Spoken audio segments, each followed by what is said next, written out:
Let's bring in Tamer Qarmout once more to talk through all of this. Now, as we saw in that story, it seems like the US and Israel is becoming more and more, I guess, pushed to one side by the majority of the rest of the world calling for a humanitarian ceasefire.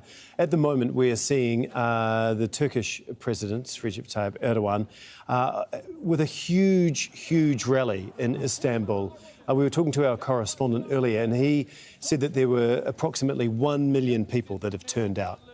Huge numbers. We've seen huge numbers in London as well in support of Palestine.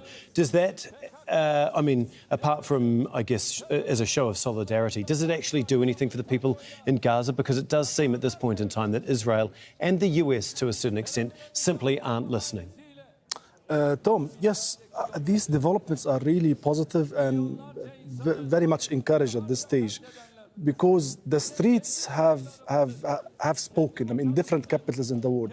This is a public awakening. This is an uprising in a way that the streets or the people all over the world are not accepting the rationality and the narratives behind justifying this brutal war Israel is carrying on Gaza now, because it went too far in the way it's being conducted. So it's, for me, it's good to see. I mean, these demonstrations happening, and the momentum needs to be kept in a. Eventually this will materialize into public pressure, a change in the political behavior of the politicians in these countries, and hopefully it brings an end to this war. Yeah, many people now, including many world leaders, are calling for a humanitarian ceasefire. It needs to happen immediately, clearly, to help the people, the civilians inside Gaza. We've been speaking to you for the last several weeks as well about this, and you have been calling for exactly the same thing. But do you have more or less hope now, after what you've seen overnight from that bombardment with Israel and all of the rhetoric from them, do you have more or less hope that we are closer to a ceasefire? Tom, I mean, personally, I don't see it coming in the very near future.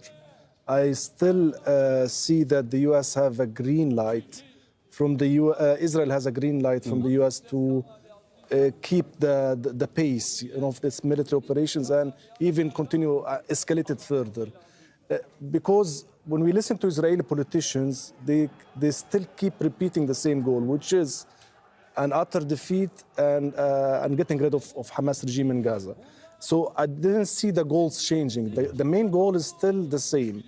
Now, there is a discussion on the tactics, how to achieve this goal. And this is where we see differences between the US and Israel, where the Americans say, or it seems they're not big fans of, or not in favor of a full land invasion, and they're urging the Israelis to learn from the Fallujah scenario and, Mosul scenario, and just go through tactical, surgical, military operations into the Gaza Strip. But it doesn't matter. For me, it's whether if it's tactical or a full invasion, the scale of destruction that is happening at this pace in the Gaza Strip, it's an utter disaster. So eventually, it could lead to a total implosion from within, like Gaza really imploding with the vast needs and the vast destruction. And we don't see any movement on any important file, like aid delivery, like electricity, communication now is being cut. So it seems like everything is worsening.